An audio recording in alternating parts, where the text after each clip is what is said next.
So earlier today, tickets went on sale for Avengers Endgame, and they dropped a 1-minute special look at the film. Now we're going to break it down shot by shot.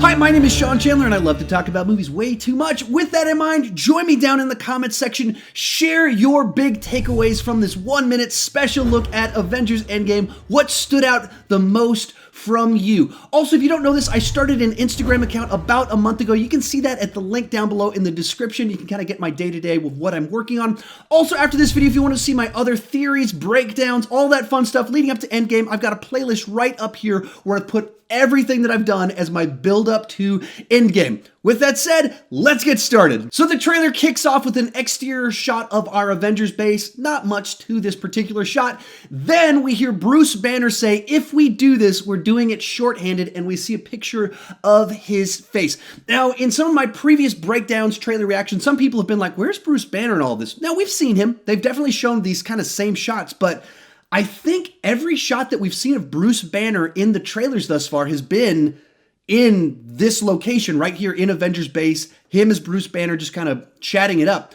I don't think we've seen him in the lineups, in the spaceships, or anything else, so it seems like they've got something excited planned for whatever they're going to do with Bruce Banner and Hulk that they're keeping very secretive up to this point in time, because we're just getting kind of these single shots of him in the lab, essentially, is all we've seen. Next, we see another angle of the same shot we've seen of Thor sitting at a table in the hoodie, looking a little bit frustrated at everything going on. Not much to add here. Then we see a shot of Rhodey, and he says, because he killed all of our friends, as a continuation of Bruce Banner's line. It definitely gets the vibe that War Machine is going to get his time in the spotlight in this film, being that how many characters have been killed off that aren't coming back, that have their own franchises, that aren't in the lead in the spotlight in this film, but we're getting lots of Rhodey.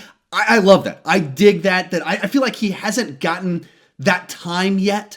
Like, he gets kind of little cameos, maybe a little shot in the movie, a little bit of banter here and there, but not like really moving front and center in one of these movies. And I think this is going to be his time to get that. Then we see Black Widow sitting in the rain. It looks like she's got the longer hair with the dark red inside of it. We get a little bit of voiceover saying, we owe it to everyone that's not in this room to try. And we've heard similar lines to that. I don't think it was the exact same take of the same line, but the sentiment was in the previous trailer that we got, that, you know, they're going to do something crazy because they owe it to the people that have already died. And as before, I'm going to keep going back and discussing her hair because, once again, in this trailer, I think we get an idea of the timeline of the film based off of her hair and what they've revealed inside of these trailers. Running concurrent with the voiceover there is a shot of Captain America looking in a mirror, clean shaven, the beard is gone, the hair is combed and looking serious. Then we get this quick shot that we saw before of, I believe, the Quinjet flying into a town. Not much more to add from this angle of the shot. This is followed by Rocket and Nebula sitting down looking sad. Every single shot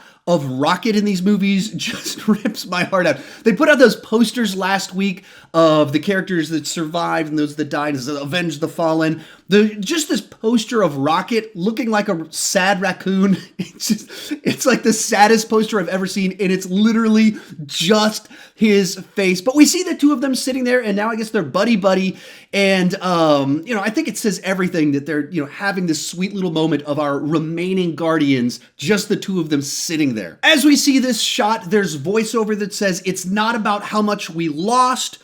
And then that continues on, and it says it's about how much we have left, and you see a shot of Tony and Pepper giving each other a hug.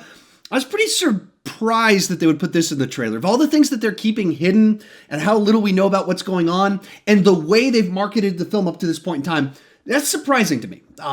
Especially, you see the first trailer they put out, the big idea is that Tony's in space, lost, not going to be rescued. He thinks he's going to die, and he's leaving her his death note, basically, is what it seems like he's doing. The second trailer kind of continued that with this idea of, like, I thought I was going to pull off one more miracle, one more surprise, and it doesn't happen.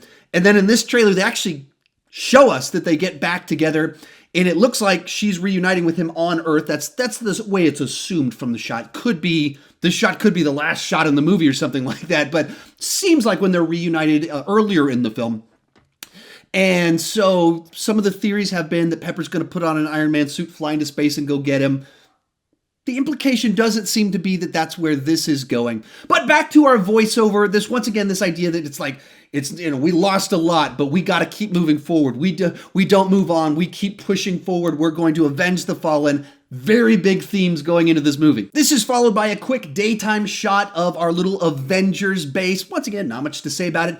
But then it cuts to a shot of Iron Man in the suit on Earth in the daytime flying around, which doesn't really line up with anything we've seen in previous trailers. Not that it contradicts it. Obviously, we've got like a 3-hour movie coming, but we haven't seen a context where it would make sense that Tony is in the suit from what they've shown us thus far. So this is like totally new stuff. And perhaps they're even showing us something from like the timeline of the first Avengers movie or something like that. So it's just an interesting little shot that in any other Avengers trailer would be like, not all that interesting. But because they haven't shown us him in the suit on Earth, suddenly that becomes very interesting in this specific trailer. Then it cuts to Clint standing there with his ridiculous hairstyle, tattoos up and down his arms.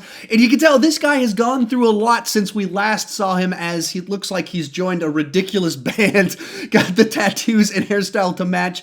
But once again, just a shot of him, not in his costume or anything, just kind of chilling wherever they're at. Next shot is very similar to one that we saw in the previous trailer of Black Widow sitting there with the longer hair, the reddish still inside of it, but it's grown out, so it's different shades of colors. Except in this one, she is smiling, which that's not really all that interesting, but it is a different shot from what was in the previous trailer. And during this shot, we hear voiceovers saying, "We're the Avengers. We've got to finish this." I believe it's Tony that says that in the trailer. And so just once again, we've got to end this. This is who we are, all going back to this identity they've established over the past 11 years, and this being the culmination of all of it. And then it cuts to Stormbreaker spinning through the air and landing in Thor's hand.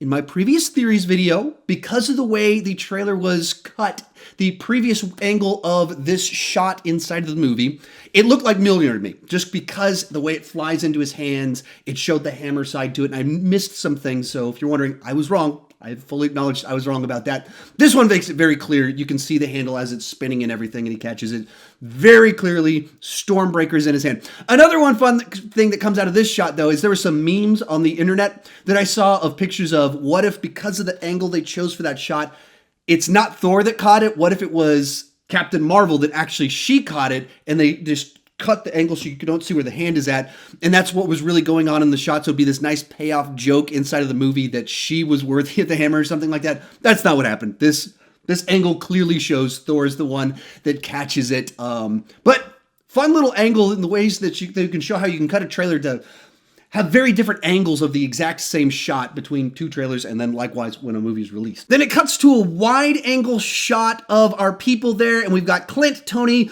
Rhodey, Steve, Nebula, Rocket, Scott, Natasha with red hair. Once again, Bruce Banner is not in the shot. And so just trying to piece together what's going on in the movie based off who's in these shots and everything like that. When does it take place in the order? Let's look at her hair and see what we can discern from all of that. But I do think it's of note, her hair is red and Bruce Banner is not in the shot. And then we see another shot that I was surprised that they put in the trailer. We see Tony and Steve looking at each other, and Tony says, "Do you trust me?" And I guess Steve wants to get married, and he says, "I do," and they shake hands. Because you think in the timeline of these movies, of what we've seen up to this point in time, even in the trailers, they haven't spoken since Civil War when they were trying to kill each other. And in this trailer, we see a makeup scene of them shaking hands inside of it. Now, looking at it, the suit that it looks like Tony is wearing looks like what he's wearing in some of the set photos that we've seen of him in Avengers 1. So even in the only few hours this video's or the trailer's been out, I've heard speculation that maybe he's talking to Steve from Avengers 1 or something like that. I've also heard theories that everyone dies in the first hour and Tony goes back in time to create a new team of Avengers by himself. And so that's what's going on here, is that future Tony is recruiting past Steve for his Thanos adventure to try and save the day. Tying back to what we said before, of half the people dead, they're understaffed from the beginning of this trailer, so he has to go back in time to get more Avengers to do this properly. we're very deep into theorizing at this point in time, but big deal that we see the two of them shaking hands. And this is the footage right here of the first time we've seen them together in 3 years. Then we head into space and we get this quick shot of their spaceship taking off, and you see a planet behind them. Cuts to the interior of the ship and we see Captain Marvel, blonde Black Widow, Rhodey, Steve Rogers, except he's shaved, Thor, and Rocket. And I think that's tells you at what point in time in this it takes place in the movie, unless they're cheating and they're changing the color of Black Widow's hair or something like that. But that I think Captain Marvel's going to show up very early in the movie based off the post-credit scene in Captain Marvel and the appearance of both Steve and Black Widow in that post-credit scene. And then what we see here and what we've seen in other trailers, part of the movie, Black Widow has blonde hair. In parts of it, she has longer reddish hair. Here, it is blonde. And they're going into space, and they don't have Iron Man yet, and they don't have Nebula yet, and you see that Thor is still with them. And so I think something's going to go on at some point in time where the team kind of goes off in different directions, and I think Thor and Captain Marvel are going to go somewhere. It looks like maybe Bruce Banner has already gone off and done something else. That's why he's not in this shot.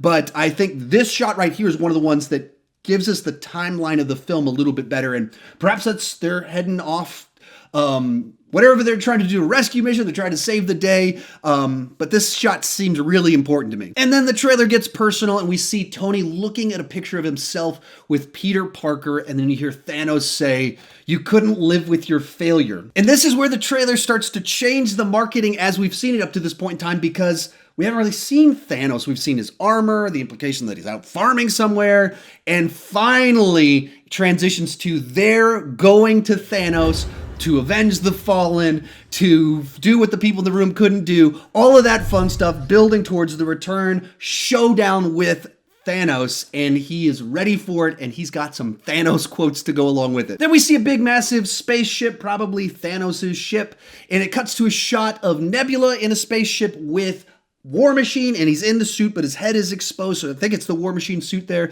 Just kind of see them sitting there. Then it cuts to a shot of Thor looking nervous as Thanos says, "And where did that bring you?" Then it cuts to a shot of Rocket looking more desperate than ever. At this point, we see a wider version of the shot of Steve in the desolate area. We saw it before. Initially, it was like his hand shaking, grabbing the shield. Then we saw it wider, and it was him looking all kind of grisly and covered in dirt. Here we see even wider and get a context of where the shot is taking place.